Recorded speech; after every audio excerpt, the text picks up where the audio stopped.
कई बार लोग अपने मन की शिकायत करते हैं कि महाराज हमारे मन में नेगेटिव थिंकिंग बहुत आती है, नकारात्मक विचार बहुत आते हैं। एक सज्जन आए हमसे कहने लगे हमारा मन बहुत खराब होता है। तो मैंने जब उन्होंने कहा कि मेरा मन बहुत खराब होता है, हमने कहा हमारा भी होता है, चर्चा बंद करो, भगवान का नाम लो, काहे को परेशान। संसार में कौन ऐसा है? अच्छा देखो, हम आपसे एक बात पूछें, छोटा सा उदाहरण है। आदमी जब से युवक हुआ है तब से उसके दाढ़ी बाल निकलने शुरू हुए कि नहीं? है परेशानी की नहीं? हर तीसरे चौथे दिन निकल आते हैं।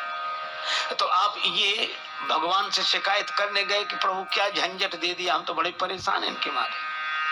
अच्छा किसी महात्मा से उपाय पूछने गए कि हम क्या करें?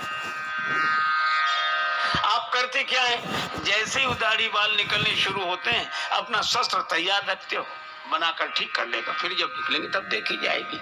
तो ये कब तक दाढ़ी बाल बनाने? जिंदगी भर। मैं भी आपसे कहता हूं कि जैसे दाढ़ी बाल निकलेंगे, न भगवान से शिकायत करते हो न महात्मा से शिकायत करते हो, बस बनाने के लिए तैयार रहते हो। तो जैसे तन में दाढ़ी बाल निकलने कभी बंद नहीं होंगे, इसी तरह मन में गुणों के साथ बुराइयां आनी बंद नहीं होंगी। न भगवान से शिकायत करो न महात्मा से, काहे को उनका समय बर्बाद करते हो। आप तो अपना भजन ध्यान सत्संग का शस्त्र तैयार रखो, जैसे ही ये निकले तुरंत बना ले। लेकिन इसका मतलब नहीं कि आप एक बार बना लेंगे तो फिर नहीं निकलेगा, फिर निकलेंगे ये। तो कब तक मन को इसी तरह साधना से जोड़कर रखना है? कब तक? जब तक दाढ़ी बाल बनाना है, जीवन भर। तो मन को भी जीवन भर। इसलिए परेशान मत हो, ये तन की प्रकृति है और वो मन की प्रकृति है। इसलिए भाई गुण दोषमयी सृष्टि है ही। एक सज्जन थे हरियाणा के, बड़े सुंदर भजनोपदेशक मास्टर नत्था सिंह जी। उनके कई भजन बहुत प्रसिद्ध हैं। मुझे एक भजन किसी से सुनने को मिला था, एक आध पंक्ति उसकी याद है। वो कहते एक विधाता ही निर्दोष रहा, बाकी सब में कोई ना कोई दोष रहा, बाकी सब में कोई। यहाँ विधाता शब्द से ईश्वर समझना चाहिए। एक ईश्वर ही निर्दोष रहा, बाकी सब में कोई ना कोई दोष रहा, बाकी सब में कोई ना कोई दोष रहा।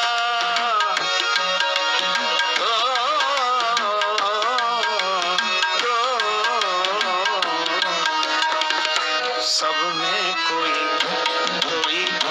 दोष रहा, बाकी सब में कोई ना।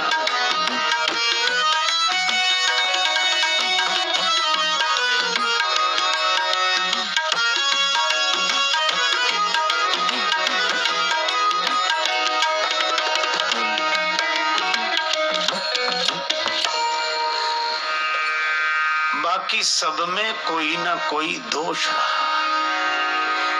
जल चेतन गुण दोष में विश्व कीन करतार, संत हंस गुण गाई पै परिहर बारी विकार। एक दिन कहा गया था जहाँ सुमति वहाँ कुमति, जहाँ कुमति वहाँ सुमति, जहाँ गुण वहाँ दोष, जहाँ दोष वहाँ गुण, जहाँ जड़ता वहीं चेतनता, और इसी तरह जहाँ सार वहीं संसार। देखो, कोई संसार को ज्ञान की दृष्टि से देखता है तो उसे सार दिखता है, सर्वम खलविदम ब्रह्म।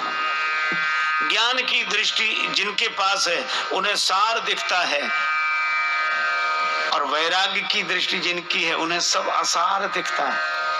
ज्ञान की दृष्टि जिनकी है उन्हें सब सार दिखता है, वैराग्य की दृष्टि जिनकी है उन्हें सब असार दिखता है, और जिनके पास न ज्ञान की दृष्टि है न वैराग्य की दृष्टि है उन्हें संसार दिखता है। ये तो है। तो गुण दोषमयी सृष्टि है ही। और बड़े सुंदर सुंदर उन्होंने उदाहरण दिए इस भजन में। वे कहते हैं महाराज युधिष्ठिर जुआ खेल गए और यहां तक कि दांव पे लगा दिया द्रौपदी जी और धर्मराज कहलाते हैं। अच्छा, कई लोगों को ये बात गले नहीं उतरती, बहुत लोग तो प्रश्न भी करते हैं। एक सज्जन हमसे ही कह रहे थे कि महाराज युधिष्ठिर को आप धर्मराज मानते हैं? उनका मानते क्या वो हैं? और कहे कि धर्मराज हमें तो अच्छे आदमी भी नहीं लगते। ये अच्छे आदमी का लक्षण है जो जुआ खेल जाए और जुए में इतना भी होश ना रहे कि पत्नी को दांव पर लगा दे, उन्हें आप धर्मराज कहते हैं? हम तो धार्मिक तक नहीं मानते। और ऐसे तर्क देने वाले, ऐसे सोचो कोई विद्यार्थी पढ़ रहा हो और 100 नंबर का पर्चा हो और उसके 80 नंबर आ जाए तो फेल माना जाएगा कि पास? 16 पास माना जाएगा और अच्छे नंबरों से माना जाएगा। हम का 20 नहीं है, बोले तो कोई बात नहीं, 80 तो है। बोले हाँ ये बात तो पास माना जाएगा। हमने कहा इसी तरह युधिष्ठिर जी तो धर्मराज है, वो 20 नंबर काट ले जितने में गड़बड़ी लगी हो तुम्हें। जो तुम्हें गलत लगता हो और जो गलत है तो उतने नंबर कम कर लो। मैं तो कहता हूँ अवतार कोटि की विभूतियों को, महापुरुषों को भी जब देखो तो कुछ लोग हल्दी की गांठ पे पंसारी की दुकान खोलते हैं,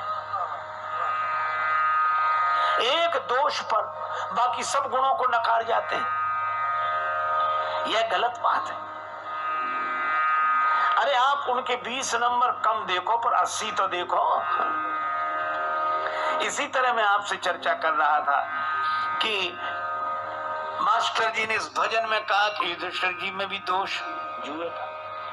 महाराज भर्तृहरि राज्य त्याग दिया, वन में विचरण करते थे, एकांत में रहकर वैराग राग रसिक हो गए, आत्मज्ञानी हो गए, भगवत भक्त हो गए, तपस्या में मन लग गया।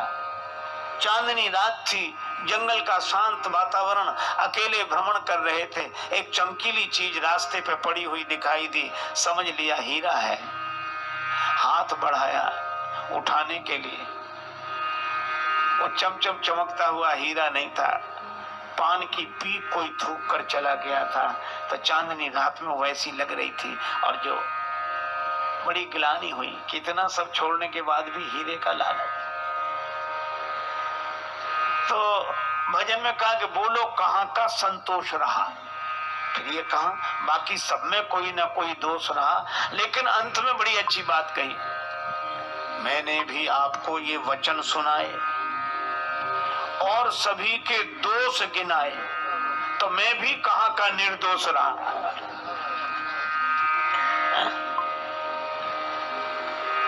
देखो भैया, संसार दोष गुणमय है, यह प्रकृति है। लेकिन संसार में बड़े से बड़े बड़भागी भी गुण और दोष से निर्मित हैं, लेकिन हनुमान सम नहीं बड़भागी, क्योंकि जानकी माता ने कहा गुण निधि सुत हो।